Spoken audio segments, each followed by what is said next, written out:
Itu kalau berlaku sebelum masuk waktu. Tapi katakanlah kalau berlaku setelah masuk waktu. Kita berijtihad. Semayang. Rupa-rupanya kita semayang ni dah di luar waktu yang sepatutnya. Kita nak semayang Zuhur. Tapi kerana gelap sangat, kita ingat ke apa nama ni, masuk waktu Zuhur, dah masuk waktu Zuhur lah. Tiba-tiba bukan masuk waktu Zuhur, masuk waktu Asar dah. Maka kita telah sembahyang Zuhur pada waktu Asar. Kalau sembahyang itu berlaku selepas waktu yang sebenar, maka sembahyang itu dikira sah dan dikira qada bagi waktu yang sebenar. Boleh Okey. Yang tidak sah yang kena ulang ni kalau sembahyang itu sebelum masuk waktu dia. Itu saja kena ulang. Okey. Adapun lepas pada masuk waktu dia tu tak payah ulang sebab dia sembahyang tu akan jadi qada. Okey. Yang ketiga, syarat yang ketiga, satrul aurah, tutup aurat. Hadha huwa syartu thalithu min syuruti sihhati salat. Ini syarat ketiga daripada syarat sah sembahyang. Wala budda li ma'rifati hadha syar min bayanil umur. Tak dapat tidak kita kena tahu beberapa perkara ni. Pertama, makna al-aurah. Apa itu aurat? Yuqsadu bil kalimatil aurati, dimaksudkan dengan kalimah aurat pada syarak kullu ma yajibu satruhu au yahrumun nazaru ilaih, iaitu setiap perkara yang wajib ditutup ataupun kita haram tengok. Iaitu secara ringkaslah, aurat itu ialah perkara yang wajib tutup ataupun perkara yang haram kita lihat. Yang kedua, hududul aurah fi salah. Had, setakat mana had untuk tutup dalam sembahyang. Hududuha binisbati lirajuli ma baina surrati wa rukbati, iaitu di antara pusat dan lutut. Fayajibu an yabdua alla yabdua, maka wajib alla yabdua syai'un minhu, wajib bahawa jangan tersingkap, jangan ternampak sesuatu daripadanya dalam sembahyang. Jadi antara pusat dan lutut itu wajib ditutup. Maka mesti tutup lebih sikit sebab apa? Supaya nak memastikan pusat dan lutut itu termasuk juga. Ini daripada bab ma la yatimul wajibu illa bihi fahuwa wajib. Maka kalau pusat dan lutut maka kena pastikan lebih sikit supaya kalau kita sujud rokok dia tidak terdedah. Kalau betul-betul atas tu mungkin dia akan menyebabkan bila kita singkat kain ataupun kita duduk, kita rokok, dia akan terdedah sikit menjadi batal. Maka kena lebihkan kerana untuk memastikan bahawa tertutup kawasan antara pusat dan lutut. Okey. Kemudian wa hududuha binisbati lil mar'ah. Had aurat bagi perempuan. Kullu ma 'adal wajha wal kaffain, iaitu selain muka dan dua tapak tangan. Dua tapak tangan ni maksudnya depan dan belakang. Depan dan belakang. Tapak tangan tu bukan depan, maksud tapak tangan sini bukan tapak bahagian depan saja.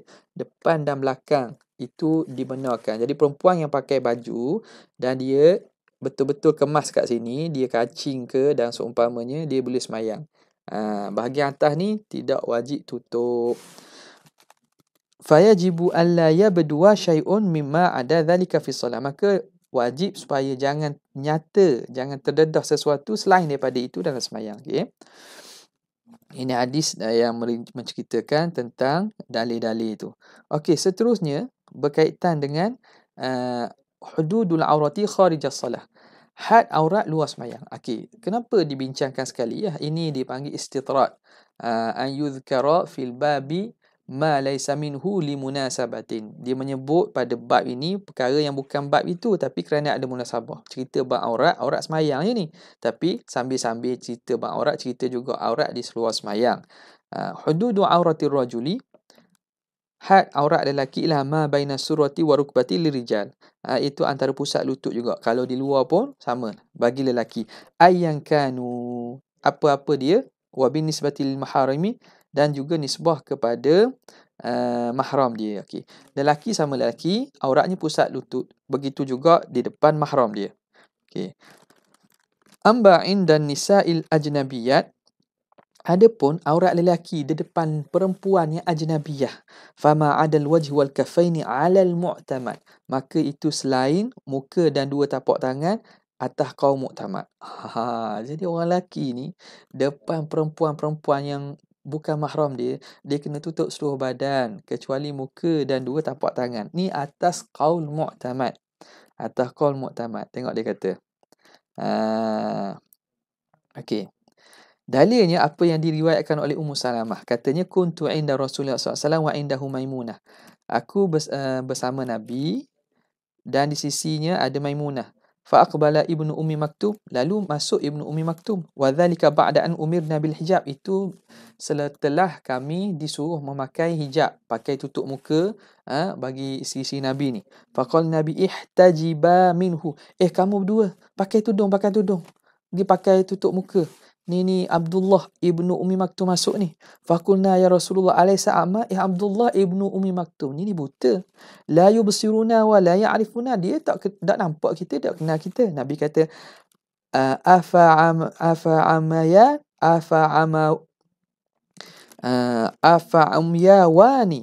umyawani, adakah kamu dua orang, kamu antuma alastuma tubsiranahu, adakah kamu dua orang ni buta? Kamu ni buta tak? Antuma alastuma tubsiranihi, tidakkah kamu melihat dia? Jadi Nabi kata, adakah kamu berdua buta? Tidakkah kamu melihat dia? Maka walaupun Abdullah ibnu Ummi Maktum ini orang yang buta, tapi Nabi masih suruh isteri baginda tutup aurat. Okey, tutup aurat dan memakai hijab. Okey. Jadi ini pandangan mu'tamad. Ai la yajuzu lin nisa'il ajnabiyat an yanzurna. Tak boleh bagi perempuan ajnabi melihat ila ma adal wajhir rajuli, selain daripada muka lelaki al-ajnabi, lelaki yang bukan mahram dia, wa kaffaihi, dan dua tangan dia. Fa in kana an-nadharu bi syahwatin, kalau dia melihat itu dengan syahwah, haruma, itu haram, binisbati lil wajhi aidan, nisbah kepada wajah juga. Tapi kalau perempuan tengok kepada lelaki dengan syahwat contohnya, itu haram juga walaupun tengok muka dan dua tapak tangan. Okey. Jadi ni atas qaul mu'tamad lah. Sebab itu orang lelaki jangan bermudah-mudahlah untuk mendedahkan bahagian badannya kepada perempuan yang ajnabiyah. Jangan mudah-mudahlah. Okey. Qala Allah Ta'ala, ini dalilnya. Jadi perempuan itu disuruh untuk tutup merendahkan pandangan. Begitu juga lelaki. Begitu juga lelaki. Jadi itu pandangan mu'tamad. Jadi yang kita pakai ni kadang kita nampak lengan tak? Nampak betis dan seumpamanya. Betis pula peha kan? Peha. Betis memang aurat. Nampak peha. Ke betis? Nampak betis lah. Lupa dah saya. Nampak betis lah. Nampak betis. Itu maknanya itu kita mengambil kepada pandangan yang lebih ringan lah. Mengambil pada pandangan yang lebih ringan. Nampak rambut, nampak tekak, nampak bahu, nampak badan, itu mengambil kepada pandangan yang lebih ringan. Adapun pandangan mu'tamad dalam mazhab kita, badan lelaki pun wajib ditutup. Wanita ajnabiyah yang bukan mahram hanya boleh lihat muka dan dua tapak tangan sahaja. Okey. Tapi janganlah pula orang lelaki pergi pakai tudung macam perempuan. Itu tak betul lah tu. Okey. Wa hududu auratil mar'ati. Okey, sekarang ni had aurat perempuan pula, luar sembahyang ni. Inda nisa'il muslimat, di depan perempuan muslimat, perempuan Islam. Ma baina surati wa rukbatiha, antara pusat dan lutut. Wa amma inda nisa'il kafirah, adapun depan perempuan kafir, fama ada alladhi yadhharu minha, ialah selain apa yang zahir daripada perempuan itu, li daruratil qiyam, untuk keperluan dia melakukan ila amalin ma, apa-apa pekerjaan, kal khidmatil bait, seumpama mengurus rumah dan seumpamanya. Okey. Adapun depan perempuan yang kafir ni, nak cerita depan perempuan kafir. Bukan pusat lutut, iaitu segala anggota selain daripada anggota yang zahir. Makna dia kena tutup selain daripada anggota yang zahir yang diperlukan untuk melakukan kerja-kerja. Contoh, biasanya apa yang biasa yang perempuan ni perlu kalau duduk rumah untuk buat kerja. Mungkin lengan dia dibuka, ataupun kaki dia, memang dalam rumah tak pakai stokin kecuali sejuk. Kaki ni itu tak apa kalau nampak ataupun tidak tutup depan nisa'il kafirat, depan perempuan kafir. Jelas ya? Adapun selain pada itu nak buat sewenang-wenangnya, nak buka, nak tutup antara pusat dan lutut, tak bolehlah, tak boleh. Hanya dibenarkan untuk perkara yang kebiasaan dibuka. Contoh pakai baju lengan pendek ke, contoh ini berlaku dalam asrama, pelajar-pelajar yang tinggal bersama dengan perempuan-perempuan yang bukan daripada agama Islam, maka dia aurat itu tidak boleh sewenang-wenangnya. Bukanlah maksudnya kena tutup macam keluar, tidak. Apa yang biasa kat rumah orang dedahkan, orang buka untuk keperluan kerja. Mungkin rambutnya ada, mungkin tangannya, mungkin kakinya, itu tak apa. Okey. Amma indar rijal al-maharim, adapun dengan lelaki yang mahram, fama baina surrati wa rukbati, maka di antara pusat dan lutut juga. Ai fayajuzu laha an tubdiya sa'ira atraf. Boleh bagi perempuan itu menampakkan anggota-anggota badannya amamahum, di depan mereka, dengan ayah, adik-beradik ke, bisyarti, dengan syarat, dengar ini penting, dengan syarat bisyarti amnil fitnah, aman daripada berlaku fitnah. Wa illa, jika tidak, jika membawa kepada fitnah, fala yajuzu zalika, maka tidak harus juga. Okey. Jadi depan adik-beradik ke apa benda biasalah, nampak tangan, nampak kaki, nampak rambut, selagi mana tak berlaku fitnah. Ini juga kena jaga-jaga. Kita walaupun di rumah, kena tengok orang dalam rumah itu siapa dia. Adakah mereka itu orang yang mahram dengan kita, yang kita haram kahwin? Kalau mahram kita, auratnya lain. Auratnya bebas sikit. Makna buka auratnya tidaklah seumpama dengan orang ajnabiyah. Tapi kalau ada ipar kita bukan mahram kita. Nampak tak? Ipar kita, pak saudara sabit ke, pak saudara sabit kita. Bukan pak saudara kita, pak saudara sabit kita. Atau orang-orang yang ada kaitan yang tidak dengan keluarga kita tetapi dia bukan mahram kita. Maka kena jaga aurat. Adik ipar ke, abang ipar ke, kena jaga aurat. Sebab apa? Sebab bahaya. Bahaya. Okey. Kalau berlaku fitnah, hatta adik-beradik sekali, hatta mak ataupun ayah sekali, wajib kena tutup. Okey.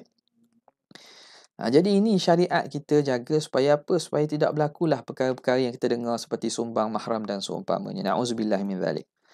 Okey, seterusnya, wa amma inda rijal ajanib, adapun aurat perempuan di depan lelaki yang ajnabi, lelaki yang tidak ada hubungan yang boleh dinikah ni, fajami'uha aurah, keseluruhan badan tu aurat, fala yajuzulaha an takshifa syai'an min badaniha, tak boleh didedahkan sesuatu daripada badan mereka amamahum illa li'udhrin, kecuali kerana uzur, kama la yajuzulahum an yanzuru, sebagaimana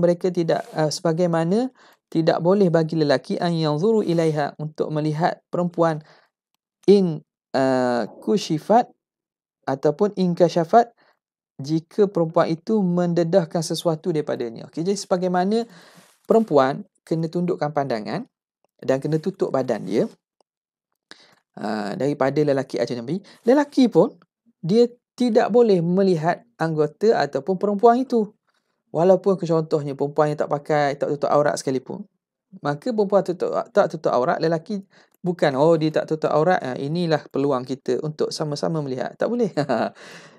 Kita dari segi pihak lelaki kena tundukkan pandangan. Walaupun kalau terdedah sesuatu daripada perempuan aurat dia, lelaki pun tak boleh tengok. Okey.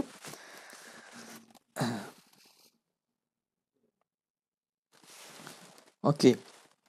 Ini berdasarkan kepada ayat Al-Quran, kullil mu'minina yaghuddu min absarihim. Wahai Muhammad, katakanlah kepada orang mukmin, hendaklah mereka tundukkan pandangan mereka. Wa yahfazu furujahum, dan menjaga kemaluan mereka. Dzalika azka lahum, itu lebih layak, lebih menyucikan bagi mereka. Okey. Sekarang kita masuk kepada keadaan-keadaan yang dibenarkan untuk dibuka aurat itu. Amma halatu jawazi kashfil aurati wan nadhari ilaiha. keadaan-keadaan yang diharuskan untuk membuka aurat dan melihat kepada aurat. Li'udhrin, kerana uzur. Apa dia? Pertama, indal khitbati, ketika nak bertunang. Khitbah, pertunangan. Li ajlin nikah, tujuan untuk menikah lah. Yajuzun nazaru ilal wajhi wal kafain. Boleh lihat kepada muka dan dua tapak tangan. Ini akan diterangkan dalam bab nikah nanti. Yang kedua, an-nazaru li syahadah. Melihat untuk tujuan syahadah. Menjadi penyaksian, nak membuat penyaksian. Awil muamalah, atau untuk bermuamalat, untuk berjual beli atau pergi ke tempat-tempat pejabat-pejabat, kan perlu mendedahkan muka, perlu kita nyatakan siapakah kita, identiti kita, untuk memastikan kita bukan tipu dan seumpamanya. Itu dibenarkan. Fayajuzun nazaru ilal wajhi khassatan. Boleh lihat kepada muka saja. Idza kanat hunaka hajatun, kalau ada hajat li ma'rifati tilkal mar'ah, untuk kenal perempuan itu. Nak masuk macam exam dan seumpamanya, kan. Perlu untuk memastikan bahawa identiti itu betul. Yang ketiga, min ajli tatbib, untuk tujuan berobat, wal mudawah, dan untuk merawat. Fayajuzu kashful aurati, boleh buka aurat, wan nazar ilaiha, dan melihat kepada aurat, biqadril hajah, tapi kadar hajat, kadar keperluan saja, tidak boleh lebih daripada itu. Contoh, sakit di kawasan tu, buka kawasan tu aja, jangan buka lebih. Okey. Yushtaratu, tapi disyaratkan masalah nak berubat ni. Yushtaratu an yakuna dhalika biwujudi mahramin, mesti berlaku dengan ada mahram. Au zaujin, ataupun suami kalau bersuami. Wa alla tujada imra'atun tu'alijuha, dan tidak ada di sana perempuan yang boleh berubat. Hanya ada orang lelaki saja yang boleh bidang itu. Wa idza wajada al-muslimu awil muslimata la ya'dilu, la yu'dalu ila ghairihima. Kalau didapati orang lelaki atau orang perempuan, maka tak boleh kepada jantina yang berbeza. Kalau lelaki berubat orang lelaki lah, perempuan berubat perempuan. Itu kalau ada kemudahan untuk dapatkan sedemikian. Adapun kalau tidak mudah dan tidak boleh dibuat sedemikian, maka itu darurah dan berhajat yang sedemikian dibenarkan. Okey. Seterusnya, istiqbalul qiblah. Syarat seterusnya ialah menghadap kiblah. Wa hadha huwa syaratur rabi', syarat yang keempat, min syuruti sihhati salah, daripada syarat sah sembahyang. Wal maqsudu bil kiblati, yang dimaksudkan dengan kiblat ialah al-ka'batu al-musyarrafatu, ialah Kaabah yang mulia. Bermakna an takuna al-ka'batu qubalatahu, mesti di depan dia. Dalil wujub istiqbal, dalilnya ialah fawalli wajhaka syatral masjidil haram, hendaklah kamu hadapkan wajah kamu menghadap kepada Masjidil Haram. Okey. Tarikh masyru'iyati, ini dia sebutkan tarikh atau sejarah pensyariatan menghadap kiblat ni. Di hadis riwayat Bukhari Muslim dan daripada Barra' ibn Azib radhiyallahu ta'ala anhuma qala kana Rasulullah SAW shalla nahwa Baitul Maqdis 16 atau 17 syahran. Nabi pada awal Islam, Nabi SAW sembahyang menghadap ke Baitul Maqdis 16 atau 17 bulan. 16 atau 17 bulan.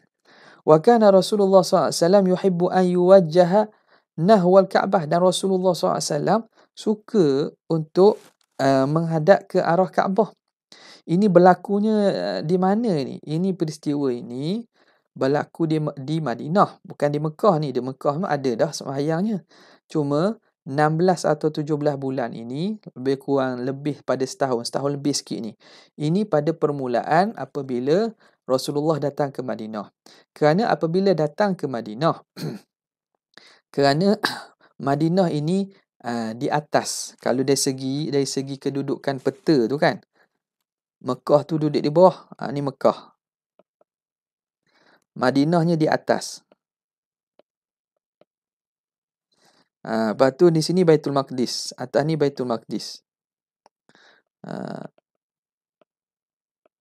Jadi bila begitu, ketika di Mekah, Rasulullah tak ada masalah menghadap gitu, menghadap ke arah Baitul Maqdis. Tapi bila baginda berhijrah ke Madinah, maka kalau menghadap ke Baitul Maqdis akan membelakangkan Mekah. Kalau menghadap ke Mekah akan belakang Baitul Maqdis. Maka pada awal 16 atau 17 bulan apabila baginda berhijrah ke Madinah, masa itu Nabi SAW masih menghadap ke Baitul Maqdis kerana belum turun wahyu. Maka tidak sedar hati sebab dia akan membelakangkan Kaabah di Mekah. Mengharap-harap baginda supaya Allah Taala mengubahkan kiblat itu ke Mekah. Okey, dan di antara sebab pada awal Islam tu baginda menghadap ke Baitul Maqdis supaya nak tarik orang-orang ahli kitab ni supaya beriman juga, untuk menyatakan bahawa agama yang dibawa oleh nabi-nabi terdahulu itu sama dengan agama Islam akidahnya. Okey. Kemudian kaifiyatu istidlal 'alal qiblah. Bagaimana cara untuk mendapat dalil atas kiblat? Macam mana nak tentukan kiblat? Imma an yakuna al-musalli qariban minal Ka'bah. Kalau orang yang sembahyang itu dekat dengan Kaabah, bihaitsu yumkinuhu ru'yatuha, dengan sekira-kira dia mampu lihat Kaabah. Idza syaa, kalau dia nak, au an yakuna ba'idan, ataupun jauh. Bihaitsu la yumkinu ru'yatuha, sekira-kira tidak mampu. Jadi situasi dua. Sama ada boleh tengok Kaabah atau tak boleh tengok Kaabah. Okey. Amal qarib, adapun orang yang dekat dengan Kaabah, boleh nampak Kaabah. Fayajibu an yastaqbila ainal Kaabah yaqina. Mesti dia menghadap ain zat Kaabah itu. Katakanlah Kaabah macam ni kan. Wajib dia menghadap zat Kaabah itu, kena hadap zat Kaabah itu. Mana-mana bahagian lain, mana-mana arah, biar kena menghadap kepada Kaabah itu. Wa amal ba'id, adapun orang jauh, fayajibu alaihi an yastaqbila ainal Ka'bah mu'tamadan 'alal adillati dhanniyah. Wajib juga dia menghadap kepada zat Kaabah itu dengan bergantung kepada dalil-dalil zanni. Mencarilah alat apa, kompas ke, apa-apa ke. Illam yumkinhu ad-dalilul qat'i. Kalau dia tidak mampu dalil qat'i. Kalau dia mampu dalil qat'i tak apa, tapi dia tak mampu duduk jauh, so digunalah dalil-dalil yang ada, kompas ataupun alat-alat yang ada dalam telefon. Cuma dalam telefon ni pastikan betul-betul aplikasi tu yang boleh kita percayai. Seelok-eloknya downloadlah 2 3 aplikasi yang biasa, yang mana diiktiraf lah.